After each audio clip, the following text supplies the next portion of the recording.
Continuamos hablando con Sebastián Arcos Casabón, subdirector del Instituto Cubano de Investigaciones de la Universidad Internacional de la Florida. A ver, Sebastián, yo estoy muy sorprendido. Me gustaría descifrar el enigma. Todo empezó porque la Cancillería colombiana se mostró preocupada por las elecciones en Venezuela. Te voy a leer, a ver si no me si no veo porque lo copié a mano. Dice, mira tú qué interesante.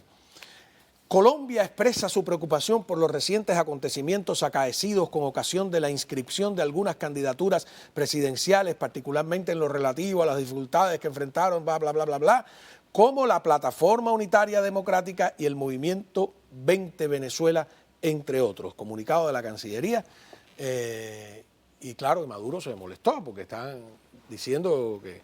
Y entonces Maduro le dice, le llama, ustedes son una izquierda cobarde. Vamos a ver cómo lo dijo. Es una censura brutal. No solo me persiguen para tratar de atentar contra mi vida, como se demostró ayer con la captura de dos individuos del movimiento terrorista llamado 20 Venezuela. Será 20 terroristas. Y callan, Diosdado, callan los gobiernos de derecha. Callan, la izquierda cobarde, no son capaces de condenar los golpes, los intentos que intentan contra la revolución, contra la paz. Entonces Petro contrarrespondió, vaya a terminar el cuento completo, y dijo que la izquierda nunca es cobarde y que no tiene y que debería permitir a esos candidatos, etcétera, etcétera. Explícame esto. A ver, hay un resurgimiento en América Latina de la izquierda moderada, que es un fenómeno que existía en América Latina antes del año 59. La llegada de la Revolución Cubana radicaliza a la izquierda latinoamericana y Fidel Castro se convierte en el líder de esa izquierda radical que no tiene interés en participar en el proceso electoral, no tiene interés en llegar al poder a través del proceso electoral, la guerra de guerrilla, el foco revolucionario del Che Guevara. Y esa es toda la historia de los años 60 y 70 y hasta un poco de los 80 de la guerrilla violenta y el contragolpe entonces de los militares. Argentina, Chile, Brasil, Uruguay, Perú, aunque Perú, la dictadura militar era una dictadura de izquierda, era Velasco Alvarado. Era una dictadura de izquierda. Fidel Castro radicaliza el proceso de manera tal que la izquierda moderada desaparece en América Latina.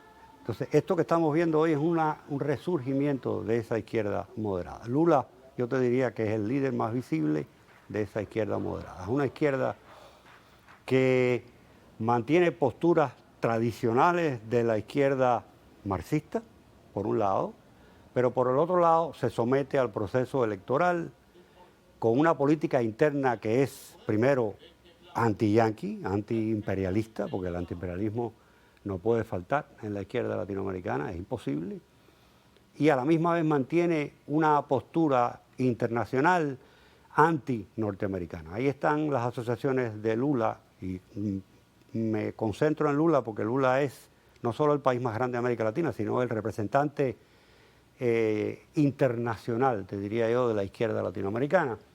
Un tipo que siempre está tratando de aparentar neutralidad. Se pone de parte de los palestinos, no está muy seguro si Ucrania tiene o no tiene la razón en esta guerra con Rusia, está entre dos aguas, es un wichiwachi permanente. Mantienen relaciones con Cuba, primero con Fidel, con Raúl ahora o con Díaz-Canel, pero a la misma vez pueden hasta cierto punto criticar ciertos extremos de represión. Ahí está el ejemplo de Nicaragua, donde la represión es escandalosa, donde la radicalización del modelo personal de Ortega, que no es marxista, aunque utiliza métodos marxistas, pero Ortega como tal es simplemente un dictador descarnado. Y entonces se puede criticar a Ortega, se puede criticar estos extremos de la izquierda en Venezuela, pero la izquierda moderna latinoamericana, esta izquierda moderada que está resurgiendo, trata de mantener una apariencia de neutralidad, de moderación, porque tienen que someterse a un proceso electoral interno que es lo que les da la legitimidad. Cuando llegó Fidel Castro y se convirtió en el líder de la izquierda latinoamericana, el proceso electoral perdió legitimidad. Sí, la pelea era la vía chilena, que en el 73 con la caída de Allende, entonces le da la razón a Fidel, y luego en el 79 llegan los sandinistas por las armas y le reafirma esa vía dura. En ausencia de Fidel, y podríamos decir que en ausencia de Raúl, porque Raúl está ahí como una suerte de sombra, ¿no? Estas críticas que vemos desde Chile a Ortega, etcétera, sin embargo, ninguno se mete con Cuba. No. Ahí Cuba no se toca. alguien comparó el tema de Nicaragua y el tema de Cuba usando el ejemplo de la Iglesia Católica, porque la Iglesia Católica tiene mucho cuidado a la hora de meterse con Cuba, y me refiero al Vaticano específicamente, diciendo que en el caso de Nicaragua, era una especie de iglesia de pueblo a la que se podía criticar duramente, pero en el caso de Cuba, Cuba era el Vaticano. Cuba es el Vaticano de la izquierda. Entonces, con el Vaticano nadie se mete, obviamente. Maduro no se le ocurriría criticar al régimen de Díaz-Canel por haber metido Ni a Petro. 1000 personas en la cárcel. Ni a Boric. Y Boric, si se da el caso de que haya una represión por parte de Petro o por parte de Boric, por ejemplo, yo estoy seguro que no recibiría ninguna crítica de Venezuela. Pero la falta de un líder produce un vacío de liderazgo ideológico. Ese era Fidel Castro. ¿Tú crees que ellos ven a Díaz-Canel como un líder? O sea, No. Maduro, No. no todos se sienten superior a Díaz-Canel. Maduro tiene que verse... Petro salió electo. Se cree que él es un filósofo. Mira, por las buenas, por las malas, Petro salió electo. Ajá. Díaz-Canel no. Díaz-Canel no se sometió a una elección. En el caso de Maduro, que es el equivalente en términos de coeficiente de inteligencia y de A una sensatez ameba.